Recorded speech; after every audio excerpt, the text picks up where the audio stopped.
राजस्थान की शुरुआत बड़ी खबर के साथ करते हुए बताते चले कि रियासी हमला मामले में एक बड़ा पर्दाफाश हुआ है।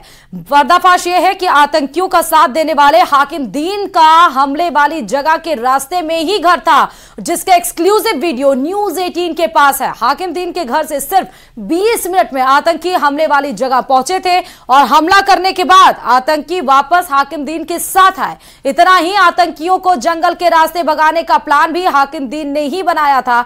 ये आपको तस्वीरें हम दिखा रहे हैं। हालांकि आप देख सकते हैं कि किस तरह से श्रद्धालुओं से भरी बस पर हमला किया गया था आतंकवादियों की तरफ से, और वो तस्वीरें हाकिम दीन की जिसने उन तमाम आतंकवादियों को रास्ता बताया, रोड मैपिंग की, कैसे जंगल के रास्ते से भागना है। 9 जून को श्रद्धालुओं से भरी बस जा रही थी, तभी आतंकियों ने हमला किया था। यही वो बस है, आप देख सकते हैं।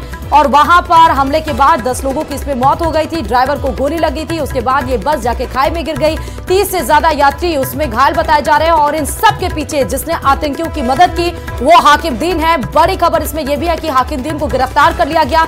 लगातार उसे पूछताछ जारी है और एक पर एक दिन जैसे जैसे बीत रहा है, जैसे जैसे पूछताछ आगे बढ़ रही है, हाकिम दीन एक एक खुलासे कर रहा है। और आतंकियों आप देख सकते हैं कि उसी बीच रास्ते में ही हाकिम, जहां पर हमले वाली जगह है, उसी रास्ते पर ही हाकिम दीन का घर भी है। पहली तस्वीर हम आप जो घर की दिखा रहे हैं उस हाकिम दीन की जिसने आतंकियों की रोड मैपिंग की, जिसने बताया कि यहां से श्रद्धालुओं की बस जा रही है। उसी आतंकियों की हाकिम दीन ने मदद की जंगल के रास्ते से भागने के लिए। और वही हाकिम दीन ने अब पुलिस को यह भी बताया है कि किस जंगल में, उस जंगल में अभी भी आतंकी छिपे हुए हैं, जिसके लिए सर्च ऑपरेशन लगातार चलाया जा रहा है।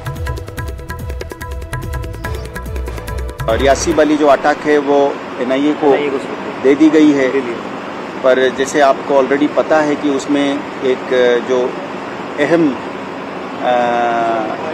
उसमें जो कॉन्स्पिरेटर था वो अरेस्ट है और उसकी इंसाफ पर, उसकी डिस्क्लोजर्स पर, उसकी इंटरोगेशन के बाद जो बाकी फॉलोअप एक्शन है वो कुछ हद तक अभी एक कॉन्फिडेंशियलिटी के दायरे में है। नई सरकार गठित होने के बाद पहली लोकसभा का पहला सत्र आज से शुरू हो रहा है। बड़ी खबर आपको बता रहे हैं, सत्र से पहले प्रोटेम स्पीकर शपथ लेंगे। प्रोटेम स्पीकर भर्तृहरि महताब बनाए गए हैं बीजेपी की तरफ से। सभी सांसदों को प्रोटेम स्पीकर शपथ दिलाएंगे। आज प्रधानमंत्री नरेंद्र मोदी, कैबिनेट मंत्री समेत 280 सांसद शपथ लेने वाले हैं। 26 जून को लोकसभा स्पीकर का चुनाव होगा, जिसके लिए विपक्ष लगातार अड़चन लगा रहा है। यह भी बताया जा रहा है कि विपक्ष भी अपने कैंडिडेट को उतारने के लिए तैयार है। प्रोटेम स्पीकर भर्तृहरि महताब को जो चुना गया था, इससे भी विपक्ष को ऐतराज था। फिलहाल आज का जो संसद सत्र है उसकी 3 तस्वीरें आप देख सकते हैं। इसके माध्यम से संसद सत्र की कार्रवाई शुरू की जाएगी। आप देख सकते हैं 24 से 25 जून, जहां पर नए सांसदों की शपथ होगी प्रधानमंत्री नरेंद्र मोदी के साथ। नवनिर्वाचित सांसद 280 बताए जा रहे हैं। लोकसभा स्पीकर का चुनाव होगा। उसके बाद राष्ट्रपति द्रौपदी मुर्मू का अभिभाषण भी।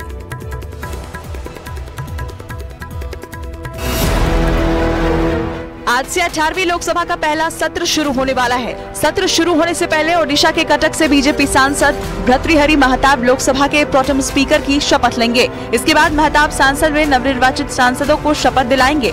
सत्र शुरू होने के बाद सबसे पहले प्रधानमंत्री मोदी शपथ लेंगे। इसके बाद कैबिनेट मंत्री और फिर सांसदों की शपथ होगी। पहले दिन 280 सांसद शपथ लेंगे। सत्र के पहले 2 दिन सांसदों को शपथ दिलाई जाएगी। हालांकि इससे पहले ही विपक्ष ने विरोध की तैयारी शुरू कर दी है। कांग्रेस समेत दूसरे विपक्षी दलों ने प्रोटेम स्पीकर पैनल का विरोध कर दिया है, जिसे बीजेपी ने परंपरा में खलल बताया।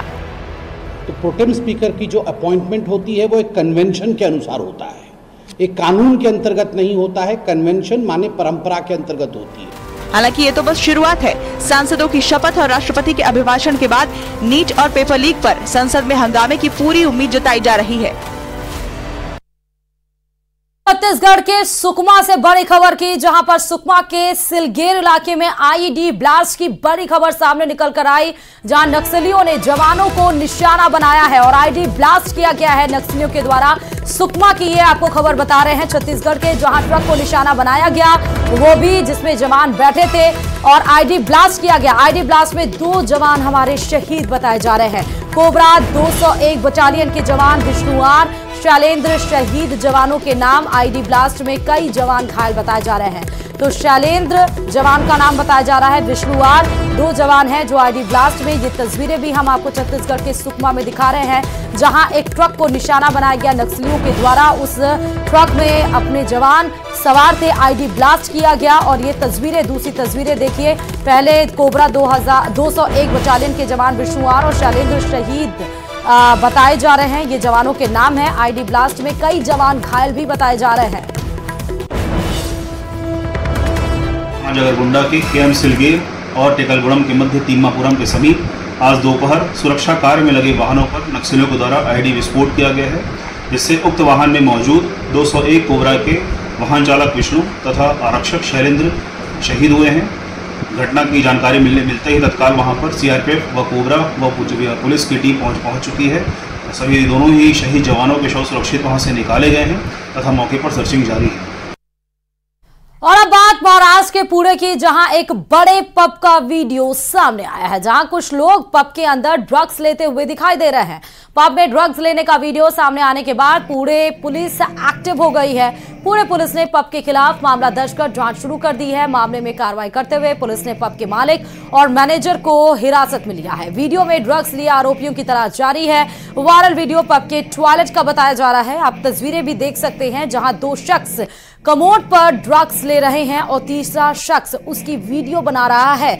वीडियो में पीछे से पब के अंदर म्यूजिक का शोर भी सुनाई दे रहा है। तो पब के अंदर की तस्वीर और जहां ड्रग्स ली जा रही हैं कमोड के ऊपर, वो भी तस्वीरें हम आपको इस वक्त दिखा रहे हैं।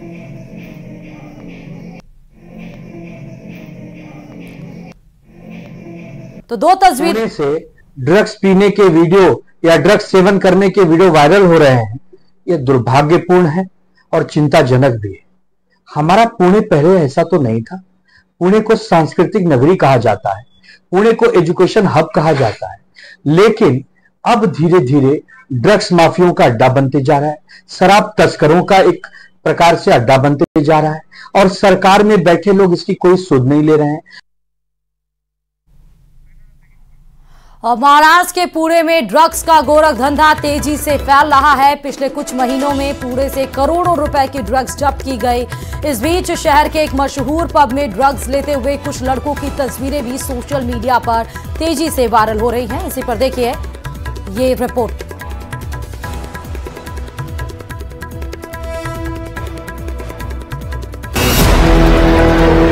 महाराष्ट्र के पुणे में ड्रग्स का गोरख धंधा तेजी से फैल रहा है। पिछले कुछ महीने में पुणे से करोड़ों रुपए की ड्रग्स जब्त की गई है। इस बीच शहर के एक मशहूर पब में ड्रग्स लेते हुए कुछ लड़कों की तस्वीरें सोशल मीडिया पर वायरल हो रही हैं। वीडियो में एक पब के शौचालय के अंदर 2 लड़के ड्रग्स लेने की तैयारी करते दिख रहे हैं और तीसरा लड़का इसका वीडियो बना रहा है। वीडियो में एक लड़का मोबाइल की स्क्रीन पर ड्रग्स को बांटता नजर आ रहा है। वो ऐसा अपने एक हाथ में पकड़े बैंक कार्ड से करता दिख रहा है, वहीं दूसरे हाथ में उसका पहचान पत्र है। वीडियो के वायरल होते ही बवाल मच गया। ड्रग्स मामले में शिवसेना उद्धव गुट ने सरकार को घेरा। ये दुर्भाग्यपूर्ण है और चिंताजनक भी है। हमारा पुणे पहले ऐसा तो नहीं था। पुणे को सांस्कृतिक नगरी कहा जाता है, पुणे को एजुकेशन हब कहा जाता है, लेकिन अब धीरे धीरे ड्रग्स माफियों का अड्डा बनते जा रहा है, शराब तस्करों का एक प्रकार से अड्डा बनते जा रहा है और सरकार में बैठे लोग इसकी कोई सुध नहीं ले रहे हैं। मामले में पुलिस ने पब के मालिक और मैनेजर समेत 5 लोगों को हिरासत में लिया। और अब नीट पेपर लीक मामले में बड़ा पर्दाफाश हुआ है। जी हां, आरोपी चिंटू का EOU यानी कि इकोनॉमिक ऑफेंस यूनिट के सामने बड़ा खुलासा हुआ है। आरोपी चिंटू ने जो बताया वो आपको बताते चले, जहां आंसर शीट के साथ प्रश्न पत्र रॉकी ने व्हाट्सएप पर भेजा। आरोपी चिंटू ने ही संजीव के गैंग को प्रश्न पत्र दिया था। देवघर से गिरफ्तार किया गया था आरोपी चिंटू। और नीट मामले में गिरफ्तार जुन्नू सिंह के घर से डायरी मिली। डायरी में आरोपी चिंटू समेत कई लोगों का हिसाब किताब लिखा जोखा था। डायरी में छात्र का नाम, परीक्षा, पेपर, डील की पूरी जानकारी लिखी हुई थी। नीट पेपर के लिए 30 लाख से 55 लाख की डील आरोपी चिंटू से डायरी को लेकर पूछताछ लगातार की जा रही है कि और वो अहम जानकारी इस डायरी से क्या दे सकता है।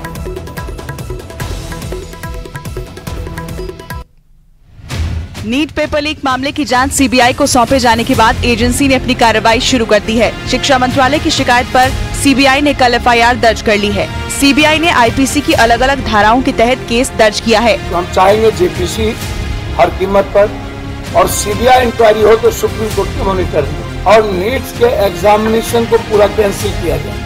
वहीं देवघर से गिरफ्तार आरोपी चिंटू ने पूछताछ के दौरान बड़ा खुलासा किया है। चिंटू ने ईओयू को बताया कि उसे हल किया प्रश्न पत्र रॉकी ने व्हाट्सएप पर भेजा था। रॉकी रांची में रहकर रेस्टोरेंट चलाता है। वहीं दूसरे आरोपी झुन्नू सिंह के घर की तलाशी के दौरान टीम को एक डायरी मिली है। इस पर चिंटू समेत अन्य लोगों का हिसाब किताब लिखा है। डायरी में छात्रों के नाम, परीक्षा के नाम और कितनी राशि में डील कराई गई, ये सभी बातें लिखी हैं। साथ ही नीट पेपर लीक के प्रश्न पत्र का उत्तर देकर डील कराने का रेट 30 लाख से 55 लाख तक लिखा है। और जहीर इकबाल शादी के बंधन में बंध चुके हैं। 23 जून को दोनों शादी के बंधन में बंधे और इस दौरान परिवार के सदस्यों के अलावा कुछ मेहमान भी मौजूद थे। सोनाक्षी की शादी की पहली तस्वीर सामने आई है। दोनों स्पेशल मैरिज एक्ट के तहत शादी के बंधन में बंधे हैं। सोनाक्षी की शादी काफी समय से सुर्खियों में थी और अब शादी का समारोह संपन्न हो चुका है। खबर के मुताबिक परिवार के सदस्यों के अलावा कुछ खास मेहमानों को ही शादी का न्योता दिया गया था। शादी के दौरान सोनाक्षी सिन्हा के परिवार और जहीर इकबाल के परिवार के सदस्य नजर आए। तो बेहद ही खूबसूरत लिबास में दोनों कपल्स नजर आए। और अब बात अयोध्या में कर लेते हैं, जहां अयोध्या में भगवान रामलला की प्राण प्रतिष्ठा के बाद से भक्तों के आने का सिलसिला नए नए रिकॉर्ड बना रहा है। प्राण प्रतिष्ठा से लेकर अब तक रिकॉर्ड 1,75,00,000 से ज्यादा भक्तों ने दर्शन किए हैं, जो इस महीने के अंत तक 2 करोड़ तक पहुंचने का अनुमान जताया जा रहा है।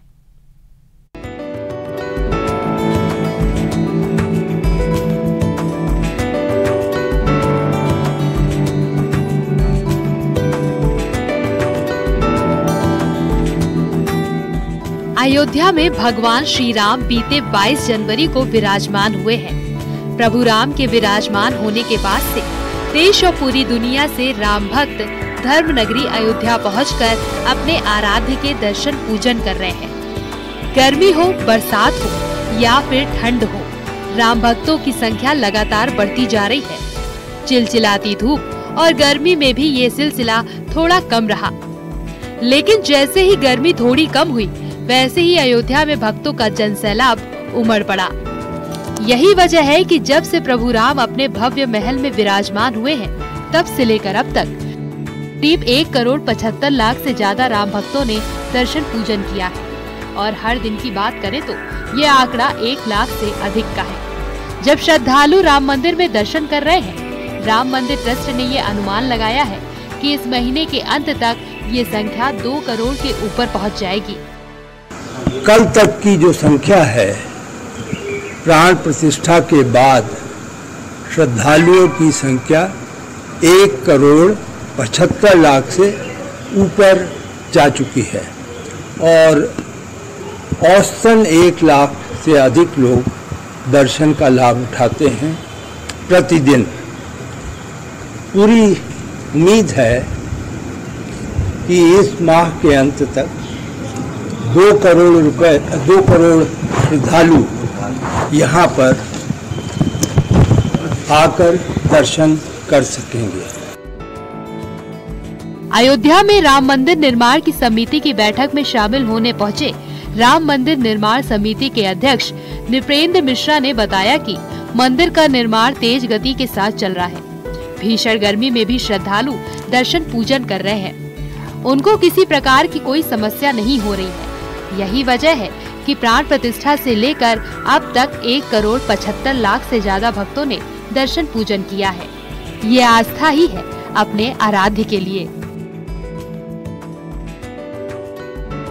वहीं दर्शन पूजन के साथ ही अयोध्या में राम मंदिर के निर्माण का काम तेजी से जारी है। मंदिर के पहले तल का निर्माण भी जुलाई के अंत तक पूरा करने का लक्ष्य है और इस साल दिसंबर तक मंदिर निर्माण का काम पूरा हो जाएगा।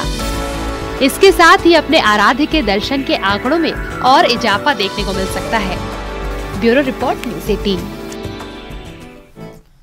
और अगली खबर भीलवाड़ा से है, जहां जिला अस्पताल में स्थित एक पार्क में दो पक्ष आपस में उलझ गए और देखते ही देखते भीलवाड़ा में माहौल गर्मा गया। घटना की जानकारी के बाद विभिन्न हिंदू संगठनों के पदाधिकारी कार्यकर्ताओं ने भीमगंज थाना के बाहर विरोध प्रदर्शन करना शुरू कर दिया और इस दौरान उन्होंने थाने के बाहर बैठकर काफी समय तक धरना भी दिया। वहीं कुछ समय के लिए दोनों पक्षों ने एक दूसरे के खिलाफ जमकर नारेबाजी भी की, जिसके बाद मौके पर पहुंची पुलिस ने दोनों पक्षों को तितर बितर करवाया।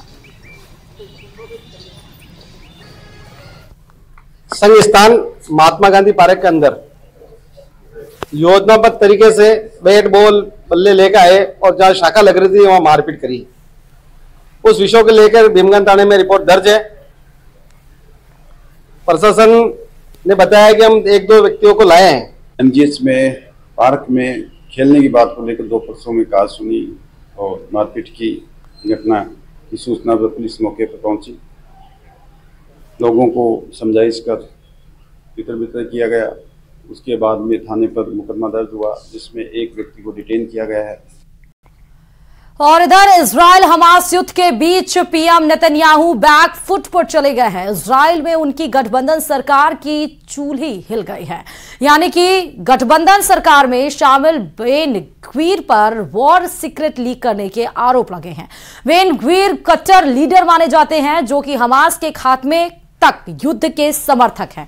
हमास के बम हाउस ने भी इजराइल की मुश्किलें बढ़ा दी हैं और इसी पर देखिए यह स्पेशल रिपोर्ट।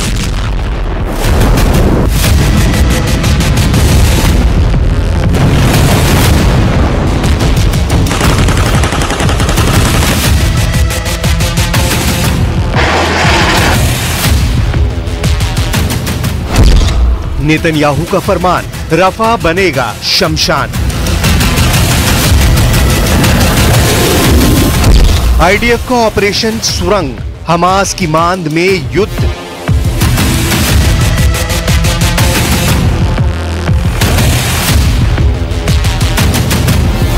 नेतन्याहू को जंग जिताएगा मीर काहिन का शागिर्द।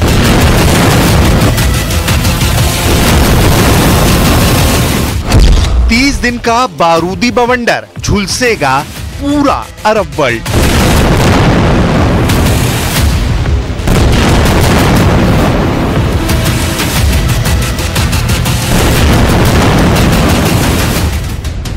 नेतन्याहू के नए ऑर्डर ने पूरे मिडिल ईस्ट की टेंशन बढ़ा दी है, जिसके साथ इजराइल हमास युद्ध की विभीषिका के और विकराल और व्यापक होने की गारंटी भी मिल गई है। 30 दिन की टाइमलाइन में रफा और गजा का चप्पा चप्पा दहलाने के लिए नेतन्याहू आर्मी नई रणनीति पर चल पड़ी है, जिससे गजा और रफा की गली गली में मौत का भयावह तांडव दिखेगा। जितने मिसाइल और बम के धमाके अब तक हुए हैं, उससे कहीं ज्यादा बारूदी आतिशबाजी आने वाले 30 दिनों में शुरू होगी। आगामी बारूदी टकराव का फर्स्ट ट्रेलर है ये तस्वीरें। इजराइल फोर्स का ये मार्च हमास के उस गढ़ की तरफ बढ़ रहा है, जहां सुरंग में बैठे हैं हमास के आत्मघाती और सबसे कट्टर लड़ाके। दुनिया के सबसे आधुनिक हथियारों से लैस हमास की टनल वॉरफेयर पर अब इजराइल फोर्स ने धावा बोल दिया है।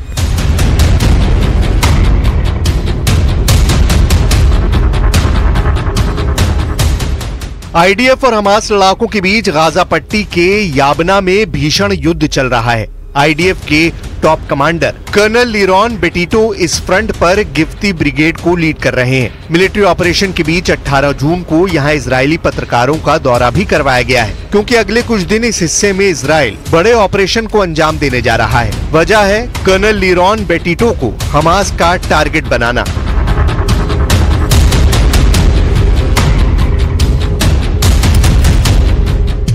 याबना कैंप में भीषण गोलीबारी के बीच हमास का एक लड़ाका कर्नल लिरॉन के कमांड सेंटर के 100 मीटर के करीब जा पहुंचा। गिफ्ती इन्फेंट्री ब्रिगेड के सोल्जर्स ने आरपीजी से लैस हमास फाइटर को स्नाइपर अटैक में ढेर कर दिया। हमास के आत्मघाती हमलावर ने इजराइल के टॉप कमांडर को टारगेट बना लिया था।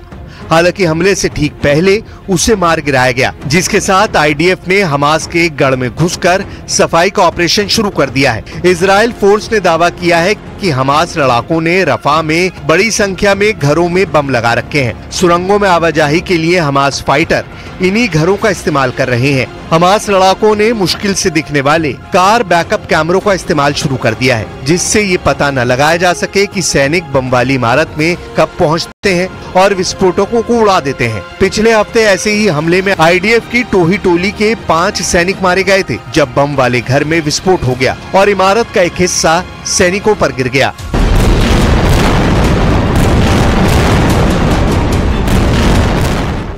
हमास ने रफा के घरों को बारूदी चैम्बर बना रखा है, जहां कदम रखते ही इजराइल फोर्स के चीथड़े उड़ रहे हैं। रफा फ्रंट पर इजराइल फोर्स की रणनीति की कुछ कमजोरियां भी सामने आई हैं। आईडीएफ ने रफा में अनुमान लगाया था कि यहां 2000 हमास लड़ाके मौजूद होंगे, जो 1.2 मिलियन घनी आबादी वाले इलाके में घुले मिले हैं। हालांकि 18 जून तक इजराइल फोर्स ने यहां सिर्फ 100 दुश्मनों को ढेर करने का दावा किया है, यानी हमास लड़ाकों का सही अनुमान भी इजराइल नहीं लगा सका है। साथ ही रफा में सुस्त चाल से चल रहे सैन्य ऑपरेशन ने पीएम नेतन्याहू की सिरदर्दी बढ़ा दी है, जिसके चलते उन्होंने 9 महीने पहले बनाई वॉर कैबिनेट को भी भंग कर दिया है।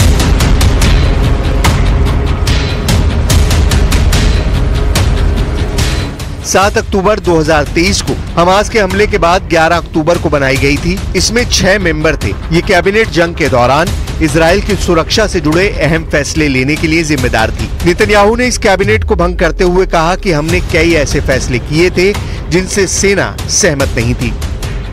पीएम नेतन्याहू की लीडरशिप में बनाई गई वॉर कैबिनेट में बड़े मतभेद थे। इसके चलते कैबिनेट से बेनी गांट्स ने भी इस्तीफा दे दिया था। हॉस्टेज डील को लेकर पीएम नेतन्याहू के रवैये से गांट्स खुश नहीं थे। हालांकि पश्चिमी मीडिया की रिपोर्ट में वॉर कैबिनेट को खत्म करने की असल वजह कुछ और ही बताई जा रही है। न्यूयॉर्क टाइम्स के मुताबिक पीएम बेंजामिन नेतन्याहू ने वॉर कैबिनेट को भंग कर दिया क्योंकि वो इसमें दक्षिणपंथी पार्टियों की एंट्री रोकना चाहते थे। 9 अक्टूबर को बेनी गांट्स और गादी आइजेनकॉर्ड के कैबिनेट से निकलने के बाद बेन ग्विर इसमें शामिल होने का दबाव बनाने लगे थे। बेन ग्विर ने खुलेआम कहा कि अब समय आ गया है कि सही और बहादुरी से भरे फैसले लिए जाएं। उन्होंने इजराइल की सुरक्षा के लिए इसे जरूरी बताया था। बेन ग्विर नेतन्याहू सरकार में राष्ट्रीय सुरक्षा मंत्री हैं। उन्हें इजराइल के सबसे विवादित लीडर्स में से एक माना जाता है। बेन इजराइल की रिलीजियस जियोनिस्ट पार्टी से ताल्लुक रखते हैं, जो कट्टरपंथी यहूदी नेता मायर कहाने की कहानिस्ट विचारधारा की अनुयायी मानी जाती है। बेन ग्विर खुद भी मीर कहाने को धर्मात्मा मानते हैं, जिनकी कहानिस्ट विचारधारा का मानना है कि इजराइल में गैर यहूदियों को मतदान तक करने का अधिकार नहीं होना चाहिए। कहाने संगठन अरब लोगों और मुसलमानों को यहूदी समुदाय और इजराइल का सबसे बड़ा दुश्मन मानता है। यानी युद्ध में बेन ग्विर की एंट्री के मायने खूनी कोहराम है, क्योंकि उनके पुराने कारनामे पूरी इजराइल में कुख्यात हैं। वॉशिंगटन पोस्ट की रिपोर्ट बताती है कि जब बेन ग्विर सिर्फ 15 साल के थे तो उन्होंने तत्कालीन प्रधानमंत्री यित्ज़हाक राबिन की गाड़ी के आगे लगा एक सिंबल निकाल लिया था। इसके बाद बेन ग्विर ने मीडिया के कैमरे के सामने कहा था कि जैसे हम राबिन की गाड़ी तक पहुंचे हैं, वैसे ही उन तक भी पहुंचेंगे। इस वाकये के कुछ दिनों बाद ही पूर्व राष्ट्रपति यित्ज़हाक राबिन की गोली मारकर हत्या कर दी गई थी। हमलावर यित्ज़हाक के फिलिस्तीनियों के साथ पीस डील करने से नाराज थे। बेन ग्विर ने प्रेसिडेंट के हथियारों की रिहाई के लिए चलाए गए कैंपेन में भी हिस्सा लिया था। ये उन दिनों की बात है जब बेन मीर कोहने की पार्टी का हिस्सा थे, जिसे 1998 में बैन कर दिया गया था, क्योंकि इस पार्टी के समर्थक ने 29 मुसलमानों की हत्या कर हड़कंप मचा दिया था। बेन ग्विर बारूक नाम के उस हत्यारे के बड़े फैन हैं। उसकी तस्वीर बेन के घर में टांग कर रखी जाती है। ये बेन ग्विर अगर वॉर कैबिनेट का हिस्सा बनते हैं तो नेतन्याहू को युद्ध में ऐसे फैसले लेने पर मजबूर होना पड़ता जो उनके मन मुताबिक नहीं होते। हालांकि बेन ग्विर वॉर कैबिनेट भंग होने के बाद भी गाजा युद्ध में अहम रोल में आ गए हैं। वॉर कैबिनेट के भंग होने के बाद अब गाजा युद्ध से जुड़े फैसले बॉर्डर सिक्योरिटी कैबिनेट में लिए जाएंगे। इस कैबिनेट में पहले से बेन ग्विर और फाइनेंस मिनिस्टर बेजलेल स्मोट्रिच जैसे अति दक्षिणपंथी नेता हैं। ये गाजा में और अधिक बमबारी करने के पक्ष में है और हमास के खत्म होने तक जंग जारी रखने के पक्ष में है। इस बीच गाजा और रफा के बारूदी संग्राम में फंसी इजराइल फोर्स के एक फैसले ने पीएम नेतन्याहू को बेहद गुस्से में ला दिया है। इजराइल की सेना ने कैरम शालोम क्रॉसिंग से सलाह अल दीन रोड और फिर उत्तरी क्षेत्र में सुबह 5 बजे से शाम को 4 बजे तक कोई भी हमला नहीं करने का ऐलान किया था, जिस पर नेतन्याहू भड़क गए। नेतन्याहू ने सेना के इस आदेश को तुरंत प्रभाव से बदलते हुए 30 दिन के भीतर हमास के सफाई की टाइमलाइन तय कर दी है। उधर इजराइल में सैन्य भर्ती को लेकर भी नेतन्याहू मुश्किल में है। नेतन्याहू की गठबंधन सरकार में कई नेता सिर्फ यहूदी भर्ती के हक में हैं, तो कुछ इसे सेना के लिए पर्याप्त नहीं मान रहे हैं। इजराइल की मुश्किलों की लिस्ट इतनी भर नहीं। पीएम नेतन्याहू ने अमेरिका के हथियार सप्लाई बंद करने की आलोचना वीडियो जारी करके की है। मतलब ये है कि नेतन्याहू चौतरफा गिरे हुए हैं। हमास भी जंग में हार मानने को तैयार नहीं। आए दिन इजराइल विरोधी गुट के हमले हो रहे हैं। ऐसे में नेतन्याहू के पास ज्यादा विकल्प है नहीं। इसीलिए पश्चिमी मीडिया में आशंका जताई जा रही है कि युद्ध को जल्द खत्म करने के लिए विनाशकारी हथियारों का इस्तेमाल भी मुमकिन है। दूसरी तरफ अरुणाचल प्रदेश में भी कुदरत की मार पड़ी है। ईटानगर में बादल फटने से भारी तबाही हुई है और इसी पर देखिए ये रिपोर्ट।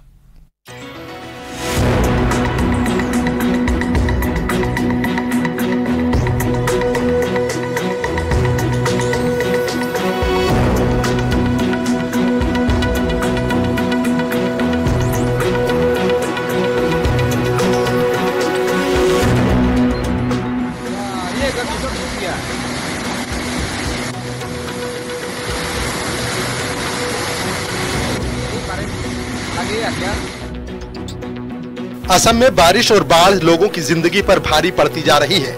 लगातार हो रही बारिश से पूर्वोत्तर राज्य पूरी तरह जलमग्न दिखाई दे रहा है। असम की तो ये हर साल की कहानी है। बाढ़ की विभीषिका देखी जा सकती है।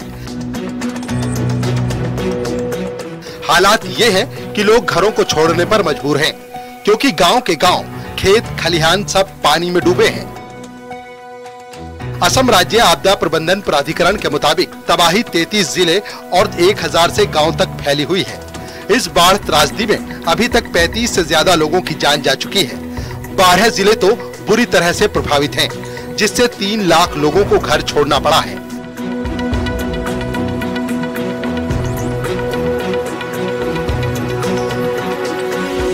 बाढ़ प्रभावित इलाकों में सरकार की लगातार नजर बनी हुई है।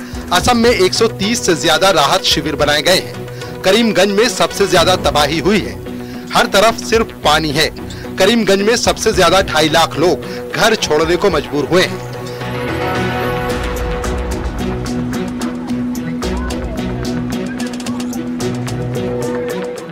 करीमगंज में कुशियारा नदी अभी खतरे के निशान के ऊपर बह रही है। इसके अलावा डिब्रूगढ़, बारपेटा, कामरूप, बाजली, गोलपारा, नागांव, भोजई, उदलगुरी, दरांग, नलबाड़ी, कछार बाढ़ की आगोश में हैं। कामरूप जिले में स्थानीय प्रशासन और एनडीआरएफ ने 54 लोगों का रेस्क्यू किया है।